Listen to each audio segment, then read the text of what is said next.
자, 우리 같이 오늘 기도 제목을 묵상하고 오늘 이 말씀을 기억하면 좋겠습니다. 따라하십니다. 최후의 심판자이신 하나님을 의식하며 선하고 영적인 삶을 살게 하소서. 할렐루야. 오늘 하나님이 우리를 눈동자같이 지키시고 보호하신다는 사실을 믿고 오늘 하루를 힘있게 사시기를 주의 이름으로 축복합니다. 솔로몬은 오늘 본문에서 우리의 인생이 두 가지 사실을 알지 못할 때 허무하고 헛된 인생을 살게 된다는 것을 가르쳐 줍니다. 솔로몬이 우리의 인생의 헛됨을 말하는 것은 헛되지 않은 복된 삶을 가르쳐 주려고 해야 돼요. 가르쳐 주려고 하는 것입니다. 그러니까 복된 삶을 알기 위해서는 헛된 삶이 무엇인지를 알아야 되는 거지요. 첫 번째는 최후의 심판이 있다는 사실을 알지 못할 때 헛된 인생을 살게 됩니다. 솔로몬은요, 지혜로서 이 세상을 쫙 살펴보니까 이 세상은 불공평하고 불의한 세상인 것을 깨달았어요. 선한 자보다 악한 자가 더 잘되고 악한 죄인들이 죄의 심판을 제대로 받지 않는 것을 보게 됩니다. 그래서 인간 법정을 예로 들어요. 가장 의롭고 공정해야 할 법정에 악이 존재한다는 사실을 고발하고 있어요. 그게 16절입니다. 또 내가 해 아래에서 보건대 재판하는 곳 거기에도 악이 있고 정의를 행하는 곳 거기에도 악이 있도다. 정말 기가 막히지 않습니까? 가장 공평해야 할 재판장에서 죄 있는 사람이 심판을 제대로 받지 않고 오히려 죄 없는 사람이 억울하게 형벌을 받는 경우가 있다는 거예요. 교도소에서 사역하는 어떤 목사님이 하신 말씀이에요. 죄수들을 섬기면서 그들의 사연을 들어보니까 죄를 짓고 들어온 사람도 많이 있지만 억울하게 들어온 사람들도 많이 있다는 거예요. 왜냐하면 더 큰 죄를 지은 사람들은 교도소 밖에서 살고 있다는 겁니다. 죄를 지었어도 힘으로 돈으로 법망을 교묘하게 빠져나가고 힘없고 돈 없는 사람들이 대신 들어와서 고생하는 경우를 보았다는 거예요. 그래서 우리가 그런 얘기 들어봤죠. 유전무죄, 무전유죄라는 말을 들어봤을 거예요. 돈이 있으면 죄가 없고 돈이 없으면 죄가 있다. 이런 말까지 나오는 거죠. 여러분, 정의를 상징하는 법정과 교도소가 이렇게 공정하지 못하다면 이 세상은 어떠하겠는가라는 거죠. 악한 자가 죄를 지어도 걸리지만 않으면 잘 살 수 있다라는 생각을 하게 만들잖아요. 그러니까 수단과 방법을 가리지 않고 죄를 짓고 형통한 삶을 살려고 하는 거지요. 그 결과 선하고 의롭게 살려는 사람들이 낙심하고 절망할 수밖에 없어요. 그래서 이 불공평한 세상은 아무리 노력해도 변화되지 않으니 살아갈 이유가 없다라고 생각하는 사람들도 많이 있어요. 그래서 인생은 허무하고 인생은 가치가 없다고 생각하면서 이 세상의 삶에 소망을 잃어버린 사람들이 너무나 많이 있습니다. 그냥 죽지 못해 사는 사람들이 있죠. 그러나 완전한 공의와 공평으로 재판하는 최후의 심판이 있다면 이러한 생각들이 달라져요. 17절에서 솔로몬은 최후의 하나님의 심판이 있다는 사실을 교훈해 줍니다. 17절입니다. 같이 읽습니다. 시작. 내가 내 마음속으로 이르기를 의인과 악인을 하나님이 심판하시리니 이는 모든 소망하는 일과 모든 행사에 때가 있음이라 하였으며. 때를 주관하신 하나님이 이 땅에서 공정한 재판을 받지 않은 의인이나 악인을 다시 심판하신다는 거예요. 그래서 한 번밖에 없는 인생 죽으면 끝나니 죄를 짓고도 걸리지만 않으면 되니 나는 수단과 방법을 가리지 않고 이 땅에서 잘 사는 길을 선택하겠다는 것은 매우 위험한 생각이라 이 말이에요. 히브리서 9장 27절에 나와 있지요. 한 번 죽는 것은 사람에게 정하신 것이요 그 후에는 심판이 있으리니 분명히 말씀했습니다. 이 땅의 재판 이 땅의 심판이 온전하게 이루어지지 않아도 최후의 심판대 앞에서 하나님은 공평과 공의로 반드시 선인과 악인을 구별해내어 그 죄값을 치르게 하고 또 의인의 눈물을 닦아주시고 그 소망하는 바를 분명히 이루어 주시는 때가 있다는 거예요. 솔로몬은 우리에게 기억할 것을 말하고 있어요. 그래야만 우리가 이 땅 가운데 헛되고 험한 인생을 살지 않는다는 거죠. 특별히 솔로몬은 의롭게 사는 자들에게 또 한 가지 사실을 가르쳐줘요. 그것은 지금 하나님은 모든 사람을 시험하고 계시다는 거예요. 지금 우리는 시험 기간에 있는 거예요. 야, 악한 자들이 저렇게 악을 짓고도 잘 사는데, 죄를 짓고도 저렇게 교묘하게 빠져나가는데, 야, 이 사람 불공평하다. 내가 의롭게 살 이유가 뭐가 있나? 선하게 살 이유가 뭐가 있나? 나도 저들처럼 살아야지. 이런 생각에 유혹을 받게 되는데, 하나님은 가만히 계시는 분이 아니라 시험하고 계세요. 자, 18절 말씀 보세요. 내가 내 마음으로 이르기를 인생들의 일에 대하여 하나님이 그들을 시험하시리니 그들이 자기가 짐승과 다름이 없는 줄을 깨닫게 하려 하심이라 하였노라. 인생들의 모든 일에 대해서 하나님이 시험하고 계세요. 그러니까 이건 악인들뿐만 아니라 우리가 하나님을 믿고 의롭게 살는 우리들도요, 이 말씀을 기억해야 돼. 하나님 나 시험하고 계시구나. 아, 내가 좀 죄짓고 육신의 욕심을 따라 살아도 형벌이 없네. 나도 그렇게 살까? 이런 유혹을 받게 돼요. 그러나 하나님이 시험하고 계세요. 오늘도 우리의 삶을 시험하고 계십니다. 특별히 악인들이 악한 일을 하면서도 담대하게 죄를 짓는 것은 하나님의 심판이 바로 오지 않기 때문이죠. 그러나 하나님이 그들을 시험하고 계세요. 그래서 그들의 악이 쌓이는 것을 하나씩 하나씩 지금 보고 계시고 기억하고 계시는 거예요. 그리고 때가 되면 하나님의 심판대 앞에서 그들은 깨달을 거예요. 내가 짐승과 다름없는 삶을 살았구나 하면서 후회할 날이 온다라는 것입니다. 또한 하나님이 시험하고 계시는 것은 하나님의 긍휼하심과 인자하심이에요. 죄인들이 회개할 기회를 주고 인내하시며 지금 기회를 주고 계신다라는 사실을 우리는 기억해야 돼요.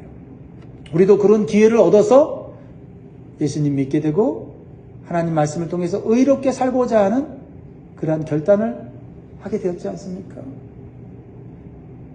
그리고 우리가 하나님 앞에서 설날을 기억하면서 우리 날마다 오늘도 찬송했듯이 하나님의 형상을 만들어 가려고 애쓰는 거 아닙니까?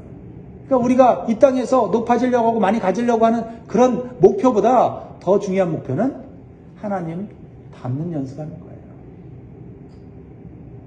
왜요? 그렇지 않으면 우리는 육체대로 살게 될 것이고 육체대로 사는 인생은 짐승과 다를 바가 없다라는 것이고 하나님 앞에 최후의 심판을 받을 때는 그때는 빠져나갈 구멍이 없어요. 교도소보다 더 무서운 영원한 지옥에 떨어질 것을 우리는 기억하며 살아야 돼요. 그러므로 선하고 의롭게 사는 자는 낙심하지 말아요. 잘하고 있다. 그렇게 끝까지 선한 삶을 살라 지금 교훈하고 계시는 겁니다. 힘내십시오.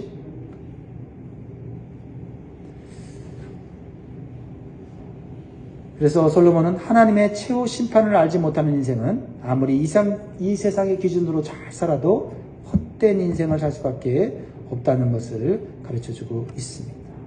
오늘 우리는 사람 앞에서뿐만 아니라 하나님 앞에서 산다는 의식을 가지고 살 수 있기를 주의 이름으로 축복합니다. 두 번째 주시는 교훈. 사람이 영적인 존재라는 사실을 알지 못하면 헛된 인생을 살게 됩니다. 사람은 영적인 존재예요. 영적인 존재라는 것은 보이지 않는 하나님, 영이신 하나님과 교제하며 살도록 창조되었다는 거예요. 이 사실을 알지 못하면 헛된 인생을 사는 거예요. 육체대로 살다가 땅속으로 꺼져가는 것이 험한 인생이에요. 솔로몬은 그래서 사람과 짐승을 비교해요. 사람이나 짐승이나 공통점이 있다는 거죠. 그것은 뭐예요? 죽는다는 거예요. 똑같은 호흡이 있고 결국은 죽는다는 거예요. 자, 19절 보세요. 인생이 당하는 일을 짐승도 당하나니 그들이 당하는 일이 일반이라 다 동일한 호흡이 있어서 짐승이 죽음같이 사람도 죽으니 사람이 짐승보다 뛰어남이 없음은 모든 것이 헛됨이다. 헛됨이다. 사람이 짐승보다 뛰어나다고 합니다. 겉으로 보기엔 분명히 뛰어납니다. 그러나 사람이 아무리 뛰어난다고 해도 살다가 죽는 것은 누구랑 똑같아요? 짐승과 똑같다는 거죠. 그래서 사람들은 힘이 있고 권세가 있으면 더 오래 살려고 좋은 음식, 좋은 약 먹으면서 더 많은 것을 누리려고 하죠. 그러나 죽는 것은 짐승과 다를 바가 없다는 거예요. 그래서 결국은 권세 잡았고 힘 있는 사람들이 죽을 때 너무나도 허탈한 마음으로 죽는 거예요. 그리고 자신이 가지고 있는 것들을 부정한 방법으로 자식들에게 물려줘서 자식들이 그것을 영원히 누리도록 하려는 그러한 잘못된 생각을 갖게 되는 거죠. 그래서 세상이 더 어지럽고 세상이 더 불공평하게 되는 거예요. 또 한 가지 사람과 짐승의 공통점은 짐승이나 사람이나 흙으로 만들어졌다는 거죠. 연약한 존재라는 거예요. 별 볼 일 없는 거예요. 우리가 밟고 다니는 흙과 같은 존재라는 거예요. 사실 하나님이 짐승보다 인간을 지혜롭고 능력 있는 존재로 만들었기 때문에 대단해 보이는 것이지, 하나님과 연결되지 않은 인간은 흙에 불과하고 아무것도 아니에요. 자, 20절 같이 있습니다. 시작. 다 흙으로 말미암았으므로 다 흙으로 돌아가나니 다 한 곳으로 가거니와 라고 하고 있어요. 여러분, 우리는 흙이에요. 아무리 우리끼리 잘났다 못났다 해도 우리는 흙입니다. 잘났다고 하는 사람들 보면 부러워하지 마세요. 너나 나나 흙이야. 이 세상에 많은 사람들이 노래를 합니다. 흙에서 와서 흙으로 돌아가니 인생은 별 볼 일 없다. 짐승과 다를 바가 없다고 허물을 노래하고 있습니다. 그래서 사람들은 잘못된 생각을 하죠. 돈이나 많이 벌어서 마음껏 쾌락이나 즐기며 살아가자 하면서 캐서라 캐세 하면서 방탕한 삶을 사는 거 아닙니까? 그러나 우리가 솔로몬을 통해서 분명히 깨달아야 될 영적 교훈이 있어요. 그것은 사람과 짐승이 완전히 다른 것이 있어요. 하나님이 다르게 창조하셨다는 거죠. 짐승은 본능대로 살다가 이 땅에서 죽으면 끝이 나지만 인간은 영혼이 있어서 하늘로 올라간다는 거예요. 이게 짐승과 인간의 완전히 다른 특징입니다. 21절 같이 있습니다. 21절 시작. 인생들의 혼은 위로 올라가고 짐승의 혼은 아래 그 땅으로 내려가는 줄을 누가 알랴. 여러분, 이 말씀을 마음에 새기십시오. 특별히 오늘 이 아침에 이 말씀을 듣는 성도들, 또 아직 내 영혼에 대해서 관심이 없는 분들, 이 말씀을 기억하세요. 사람은 짐승과 다른 면이 있는데 그것은 짐승의 혼은 땅으로 내려가 사라져버리고 인간의 영혼은 하늘로 올라갔다는 겁니다. 영혼이 죽지 않는다는 것입니다. 이것을 깨달아야만 헛된 인생을 살잖아요. 그래야만 육체대로 살다가 육체대로 끝나지 않아요. 육체의 만족을 위해서만 살다가 불행한 종말을 맞이하지 않는다 이 말이죠. 우리가 사랑하는 애완동물도 말이죠. 언젠가는 죽게 되죠. 그럼 어떤 분들은 이 애완동물하고 천국 같이 가면 좋겠다 생각하는데 그런 생각을 할 수 있지만 그것은 하나님이 정하신 법칙이 아니에요. 동물들은 육체가 있고 정신이 있죠. 본능이에요. 죽으면 흙으로 다 들어가 사라져요. 그러나 인간의 구성 요소는 몸, 혼, 영입니다. 혼만 있는 게 아니에요. 혼은 정신이죠. 그러나 이 혼 속에 우리 인간에게는 영이 있어요. 하나님과 연결될 수 있는 영이 있단 말이에요. 이것을 우리가 깨달아야 한다는 겁니다. 그래서 하나님과 교제하면서 살아야만 인간은 진정으로 호흡할 수 있고 그 하나님을 도우는 영적인 은혜와 힘과 지혜를 얻을 수 있다는 거죠. 그렇지 않으면 누구와 똑같다? 짐승과 똑같다는 거예요. 이것을 깨달으라는 거예요. 멋진 옷을 입고 화려한 장신구를 하고 돌아다녀도 그 영이 하나님과 연결되어 있지 않으면 시체에 불과하고 짐승의 삶과 다를 바가 없다는 거죠. 그러면 우리는 육적인 삶이 아니라 영적인 삶을 추구해야 돼요. 그래서 로마서 8장 6절에 육신의 생각은 사망이요 영의 생각은 생명과 평안이니라. 이 놀라운 진리를 우리는 깨달아야 됩니다. 그렇습니다. 우리가 하나님과 영적으로 연결되어 있다는 사실을 기억해야만 이 땅에서 의미 있고 보람된 삶을 살 수가 있어요. 비록 세상은 불공평하고 불의하지만 이 세상 가운데 우리의 소망은 하나님과 연결되어 있다는 거예요. 그래서 우리는 죄를 짓는 것을 멀리하고 우리에게 주어진 일과 사명을 즐겁게 감당하려고 힘써야 돼요. 그렇죠? 하나님이 나와 연결되어 있고 하나님께서 나를 영원한 하나님 나라로 이끌어 주실 것을 믿는다면 우리가 하고 있는 일 하나님 앞에서 하는 거예요. 22절 보세요. 마지막 절 같이 있습니다. 시작. 그러므로 나는 사람이 자기 일에 즐거워하는 것보다 더 나은 것이 없음을 보았나니 이는 그것이 그의 몫이기 때문이라. 그에 대해 일어날 일이 무엇인지를 보게 하려고 그를 도로 데리고 올 자가 누구냐. 사랑하는 성도 여러분, 사람은 짐승과 달리 영적인 존재라는 사실을 기억하세요. 그리고 영이신 하나님과 교제하며 그분의 인도를 받으며 살아야 된다는 겁니다. 그래서 하나님의 영이 성령을 받아야 돼요. 그렇지 않으면 우리는 육체대로 살다가 육체대로 망합니다. 성령의 지혜를 받아서 살아야만 우리는 험하고 헛된 인생을 살지 않아요. 자, 마지막으로 이 솔로몬은요, 놀라운 예언을 우리에게 보여주고 있어요. 어쩌면 우리는 더 복된 자인지 몰라요. 솔로몬보다 더 복된 진리를 확실하게 알게 됐어요. 자, 이제 여러분 22절을 한번 보세요. 22절 중반절에 이렇게 나오죠. 그의 뒤에 일어날 일이 무엇인지를 보게 하려고 그를 도로 데리고 올 자가 누구이랴. 여러분, 죽은 다음에 삶을 누가 알아요? 아무도 몰라요. 그런데 죽은 다음에 우리의 영혼을 데리고 올 자가 누구냐라고 말하고 있어요. 우리는 알겠죠. 그러니까 솔로몬은 그림자를 보았지만 우리는 실체를 보았어요. 우리를 죽은 다음에 하나님께로 인도할 예수 그리스도를 우리는 알게 되었고 믿게 되었어요. 할렐루야. 이것이 얼마나 복된 삶인지 몰라요. 예수님은 사람이 죽은 후에 어떤 삶을 살게 될지 보여주려고 이 땅에 오셨어요. 그래서 요한복음 14장 6절에 예수께서 이르시되 내가 곧 길이요 진리요 생명이니 나로 말미암지 않고는 아버지께로 올 자가 없느니라. 우리의 현실의 삶뿐만 아니라 죽은 다음의 삶도 인도하시는 분이 계시구나. 이것을 영적으로 깨달은 자가 영적인 존재예요.